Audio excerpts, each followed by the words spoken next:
Hi everybody and welcome to this moonshot where we're going to be talking about Python strings. So for those of you who are new to this video series or are new subscribers to moonshot.ie, moonshots are regular videos that we release to do with different aspects of Python. So in this video we're going to talk about Python strings, but in previous videos we've talked about variables and we've looked at how to install Python using Jupyter or Anaconda, and we've looked at how to do that on Windows and Mac, and we've also looked at some Python projects such as a calculator and a number generator. So if you are joining us for the first time, you're very welcome. Now, as I said, in this moonshot, we're going to be talking about Python strings. So Python has several data types. Each type is designed to handle data in a specific way. So what does that mean? Well, Python won't handle strings, which are sequence of characters, the same way it handles numbers. So in this moonshot, we're going to be looking at strings. And in Python, a string is a sequence of characters which are contained within single or double quotes. So they must start with a single quote and end with a single quote, or start with a double quote and end with a double quote. So here in the first code block, we have some examples. So we start off with a comment, so Python strings, print hello world. So as you can see at line 2, the string, which is a sequence of characters, is surrounded by double quotes. On line 3, we have the same sequence of characters, which open and close with single quotes. And then finally, on line 4, we have some random characters, uppercase, lowercase, special characters, and digits. And that's just to show you that you can put anything really inside of the single or double quotes. They're all treated the same as a string. So as the Python data type string. So if I run this code cell, let's see what we get, or let's see the output, shift and enter.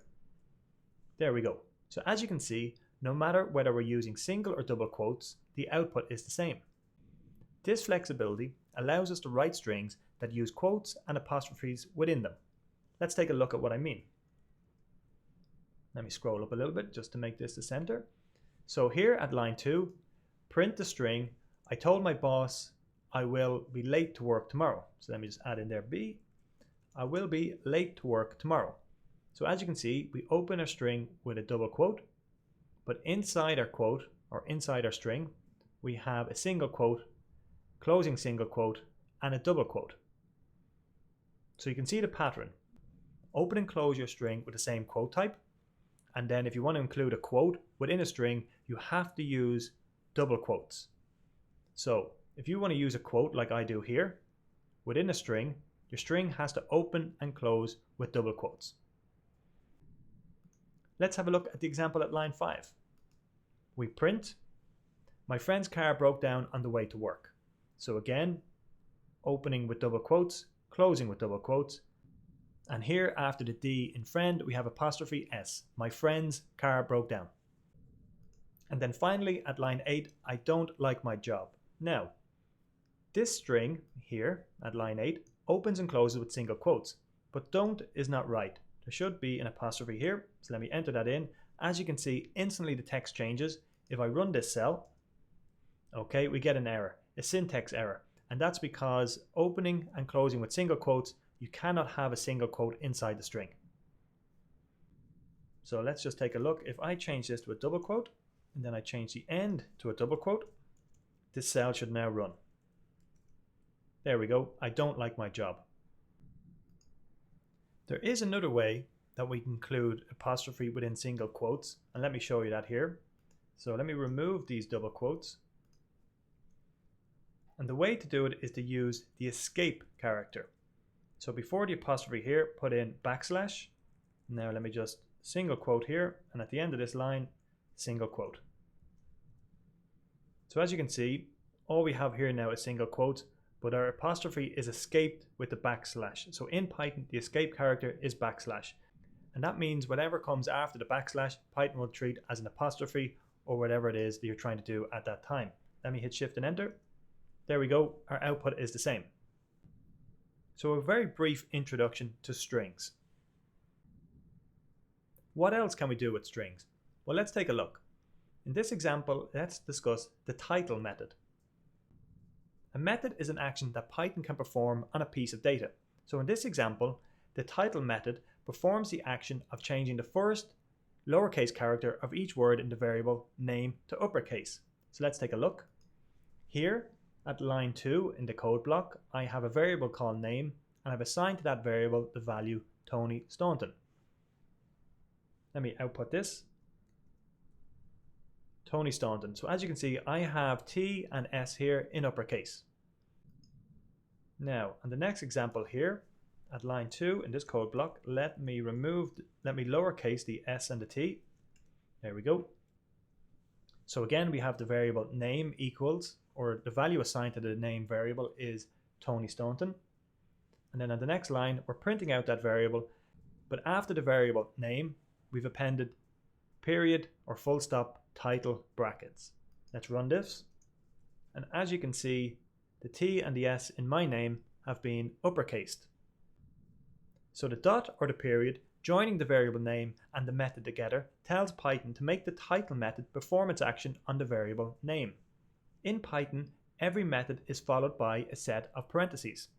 To perform their actions on a variable, methods sometimes need additional information, and this information is placed within the parentheses.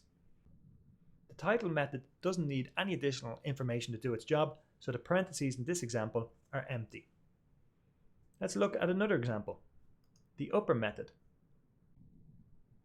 So can you have a guess what the upper method does? Well, let's take a look at this code block. Again, we have a variable called name. And just to point out that if you are unsure about how to work with Python variables or exactly what they are, take a look at an earlier moonshot where we did discuss Python variables. Alternatively, check out the beginner's Python course. So in this code block, at line 2, we have a variable called name, and we assign to that variable the name Tony Staunton, all lowercase. At line 3, we have our print statement, and within the brackets of the print statement, we have name.upper brackets. Let's hit Shift and Enter. And as you can see, if you guess that the upper method forces a string to be all uppercase, you guessed correctly. Now let's discuss another method to use with strings, the lower method. So imagine this scenario. You have a website that accepts customer names and displays them back on screen when the customer logs in. When your customers are entering their names, they're writing something like this. So here we have John Smith with the initials of the first and last name capitalized. Then we have John Smith all uppercase, and then we have John Smith with only the first initial of his first name capitalized. So when you're receiving these names into your website, you don't want to keep capitalization that your customers enter. So before storing customer names in a database, you'll convert the strings to lowercase before saving them.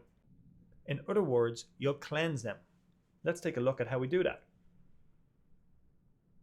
So at lines 2, 3, and 4 in this code block, I've assigned a couple of different names, or 3 different names to be exact, and as you can see, they're in different or slightly different formats. John Smith, the first initial of each name, first name, second name, is capitalized.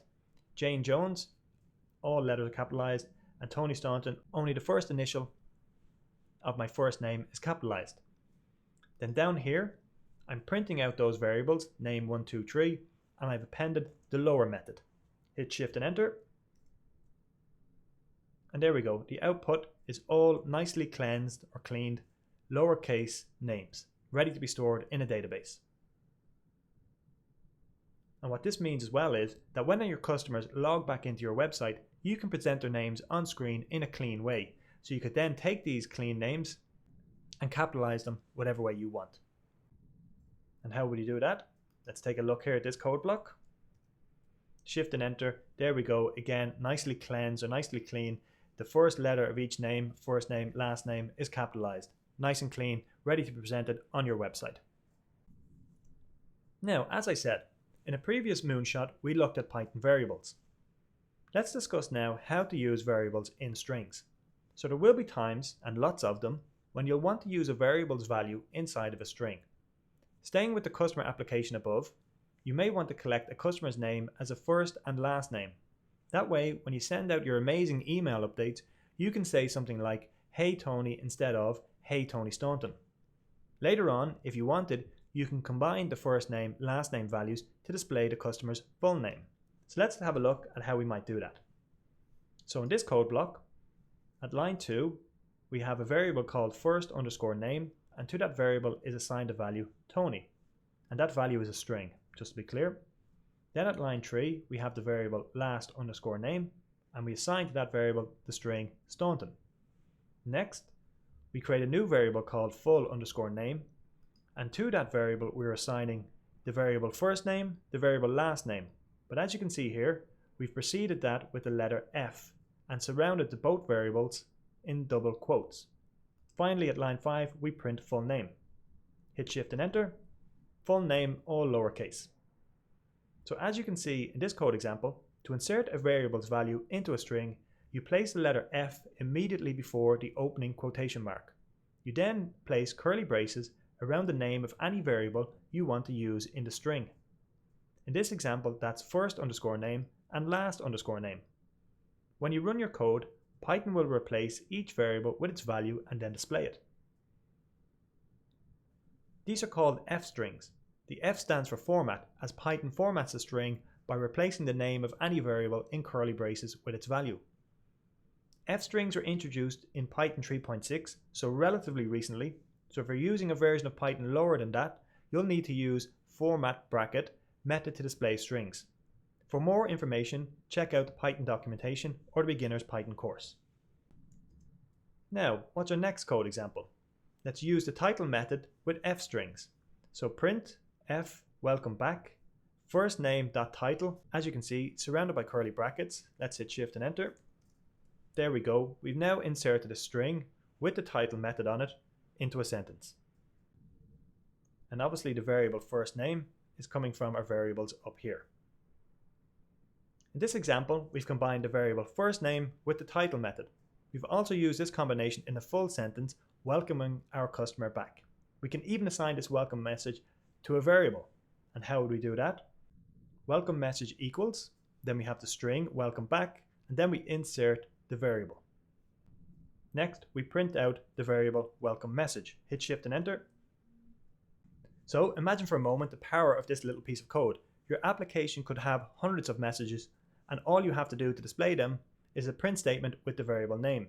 You could have a welcome message, you could have a good evening message, a good morning message, and all of those would depend obviously on the time of day and other factors. But it just goes to show you the power of that couple of lines of code. Finally, in our discussion about strings, let's discuss how to add white space. In Python, white space is any non-printing character. These include spaces, tabs, and end-of-line symbols. So here in this code example, at line 2, I simply have the string hello, and at line 3, I have the string hello world ! But before that I have \t. Let's print that out. As you can see in this example, each print statement is displayed on a new line, and the character combination of \t produces a tab output. To add a new line without using additional print statements, we can do the following. So hello world, but as you can see here before the W, \n, n for new line. Hit Shift and Enter. Hello world. We can also combine the T and N characters in a single string, and that's, I don't know what word that is there, but we can also combine. There we go. Let's print out the result of hello \n \t world. There we go. New line with a tab. Okay guys, let me just scroll to the top here. That has been a very brief introduction to strings, and again the purpose of these moonshots is not to provide you with a complete overview of this aspect of Python, but to simply give you an introduction and to get you on your way on your coding journey. So I hope you found this useful.